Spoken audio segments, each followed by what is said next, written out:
I had realized the mistakes I had made with my first attempt at an unassisted birth. And I was going to try it again. I'm so naughty. Find me. Medical system. Yep, there's Yaku. Okay, sit down. So then,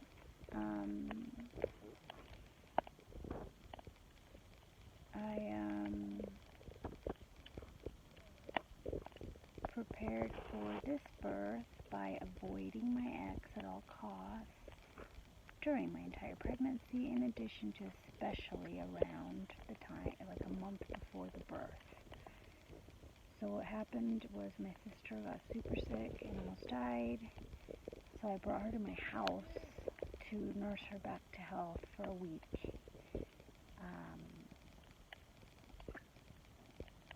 And that was when I was around like 8 months pregnant or whatever, and I'd set up a pull-out couch bed downstairs to be near the room where I had put her in case like there was an emergency or whatever.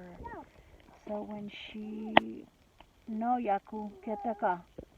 So when she went home, I just was like, oh, it's very comfortable here, so I'm going to keep sleeping here, is what I told the ex, right?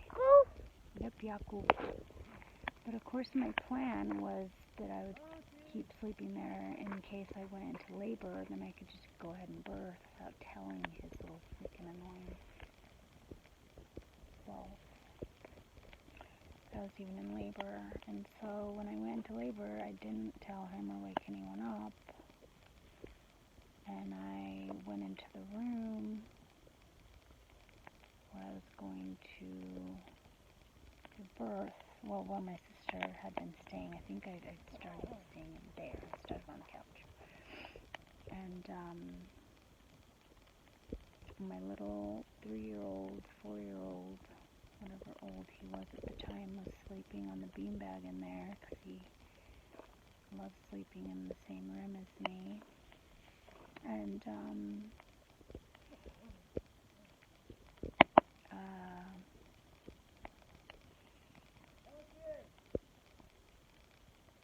I was just laboring, and it was getting pretty intense, and just hard. Oh, I had, realized I need to go solo, like a month before, for sure not let my ex in on it. And so I read this book, Come Gently, Sweet Lucia, Lucina, something like that. It was a woman in the 1950s that her first birth, she either tried to have in the hospital or started to have in the hospital, then she went home or something, and her husband was acting like a freaking idiot, even though he's a good husband, but he just couldn't handle the birth thing. And anyway, she decided that oh, que lindo. She decided she was never going to go back there again to birth, and so she proceeded to have solo births for like 7 kids or something like that. And anyways, I read her book and read her suggestions, and she said to have like... Mommy! Yeah, I know, Yaku, but muy lindo. Okay. She said to have whiskey on hand and basically get really drunk when you start labor. And she said smoke so that you make sure to have a small baby that would be born easily. Well, I didn't smoke, but I did have wine on hand, just in case.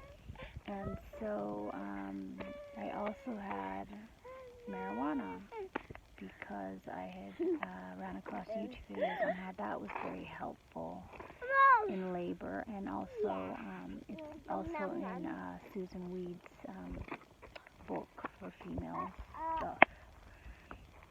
And so I might have smoked some of that during the pregnancy, but I quit like a month or so before birth because I wanted to have my system clean in case I did end up going to hospital. Because I'm pretty sure they drug tested me. Ooh, que lindo. I'm pretty sure they drug tested me when I was in the hospital with the baby that I had issues with. And I didn't have issues. I want an epidural. Yeah, amoníaco, muy lindo, muy lindo. So, luckily I hadn't smoked or done anything at that point. And so, of course, they found nothing in my system. That's why I got out of the freaking hospital with my baby, for one. Because they're so stupid. If I had been smoking weed, they would have blamed what happened on the weed. Even though they're fucking pitocin is what did it, you know, like they're so dumb. But anyways, so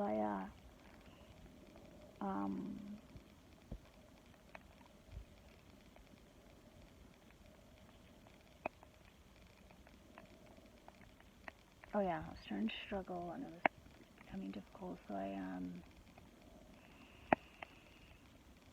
went upstairs and I was sneaking, because I'm an idiot, I left the marijuana upstairs. And I think I'd already drank some of the wine and it was helping, but then it wasn't, because the more I'd relax, the stronger it would come on, right? So then I went upstairs to get the marijuana, and when I came back down, I was able to get it without waking up the freaking nightmare.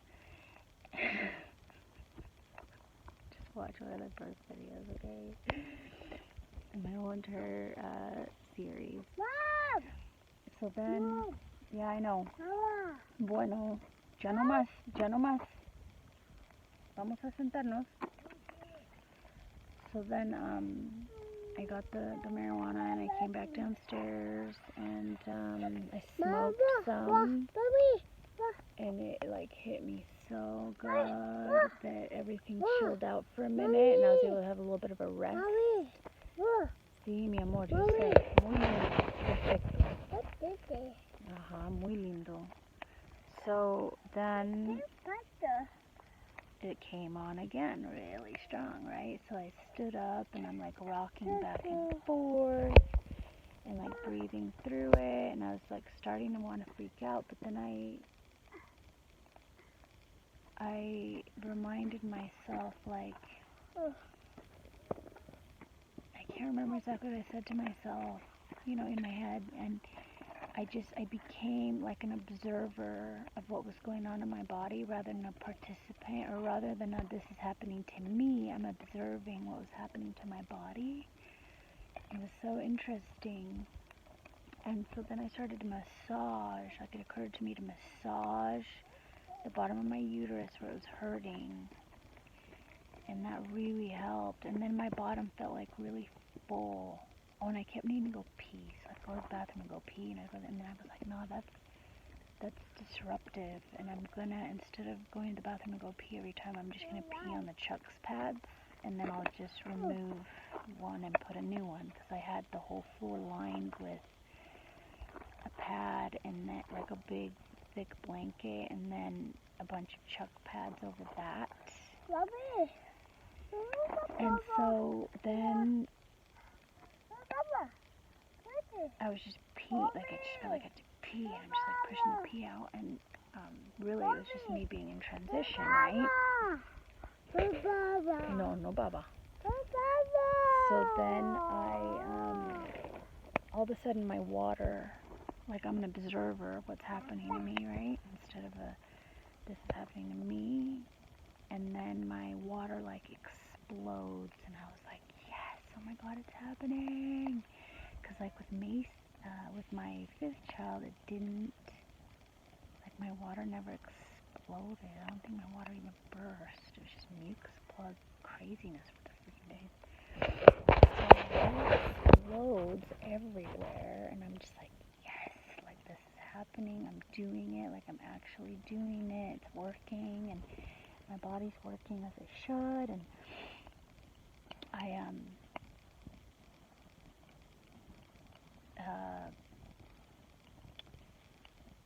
I decided to feel down there and see, you know, if I could feel the baby's head, and I, like, right there, the baby's head was, like, right there, and I was like, yes, like, his head is right there, I could feel it, like, I can feel my baby's head, like, right there, like, he was already, like, the frickin' uterus, like, the cervix, everything was done, like, he was coming out.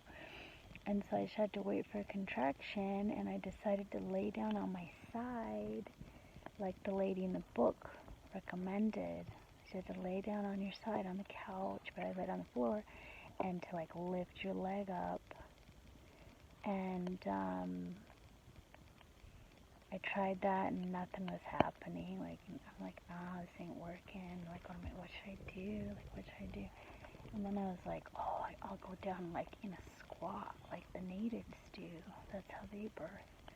So I like got up on my feet, and the second I went down into the squat, boom, like his head, I think all the way out to his shoulders, slid out of me, like in one. Like I didn't push, nothing really. Like it was that ejection reflex thing, right? And of course I was pushing with it because like you can't help it. But then I tried to like stick my finger in his armpit to like pull him out, and of course he's stuck in there because I had to wait for another contraction, right? And then I decided, like it occurred to me, like go down like a frog. Oh, because I was worried that he would like fall on the ground and kind of like bonk, and I wanted him to just like slide onto the ground.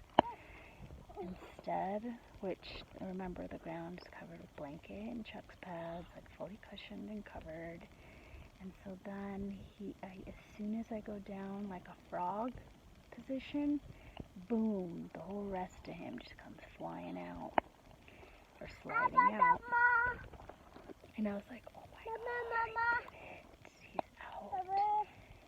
And so I stepped, in that moment it's kind of like a shock, like you're just emptied out and you're like, whoa. And so I just stepped over him, like backed up, around and over to a seating position. And I look over at him and he's just like breathing with his little eyeballs, looking around everywhere, like he's obviously fine, breathing great. Like I was like, and then I was like in shock, and so I just decided to wrap the blanket around him, but leave him laying on the ground for a minute. And I was like still a vegetarian, so now I'd got like the last 2 pregnancies, or for sure this one, I'd gone from like vegan strike to like at least adding in some animal products, not much, still sold on that was the best diet, whatever. So yeah, like I was just really weak and like kind of dizzy-ish, not bleeding excessively or anything, but just due to the fact that I was so depleted after so many years of doing that shit. So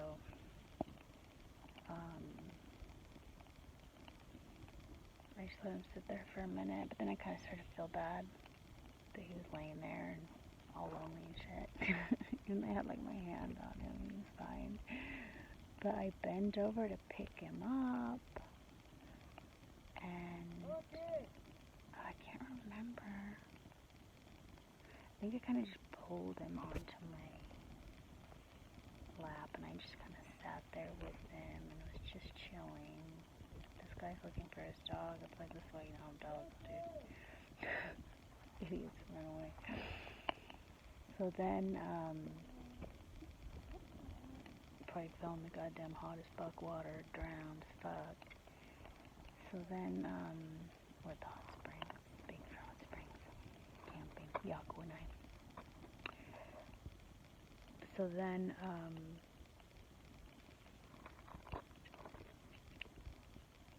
after some time, maybe 10 minutes or 15, I don't know. It wasn't like too terribly long, but it was a little bit of time. I decided to bend over and like pick him up instead of just, let's see, how's it? Yeah, instead of just having him kind of sitting right in front of me, I bent over to like actually lift him up into my arms, I think. And as I did that, the placenta came flopping out. Mommy! What? Oh, okay. Bueno. Sí, hay personas, sí, entiendo. Where's Jaco? Oh, we can't see Jaco. Vente pa' acá. So then, he was born and the placenta was born. I can see Jaco. A little bit, I guess. Yep. And it was great. And I just sat back down, and we were super chilling. And then the baby started to cry. So that's when my ex heard him crying and came down to help. So, of course, he was all excited. And yay, the baby was born and whatever. And I sent him upstairs to make me oatmeal. I don't know where Yaku is. ¿Dónde está Yaku? So then, while he was upstairs, I was just taking care of the... Bueno, vete para acá. Vete a este lado. Vente para acá, por favor. So the placenta, because I noticed the cord is no longer pulsing, and I birthed him like by myself, so I wanted to complete the process by myself. So then I did, and then of course, as narcissistic personality disorder people do, my ex got all pissed off because I guess he had cut the cord of all the other children, and I fucked up this one by doing it myself. It's like, well, bitch, I'm the one doing all the work, so get over it, you know. So what does he you know, of course, tries to ruin it by having a tantrum and going to work that same day instead of staying home and helping me. So that's a TMI on that birth story, not to ruin it, but that's just like actually true happened. So I was kind of like in shock because I'd just done this wonderful thing and fucking idiots were trying to ruin it. So it's just weird because I just felt numb, and I'd expected to feel like exhilaration and like really happy and accomplished for what I'd done, and I didn't. I felt like nothing. I felt numb, and it was so weird. But later on I realized it was because of the way my ex had reacted, and I was still way too easily influenced by him. And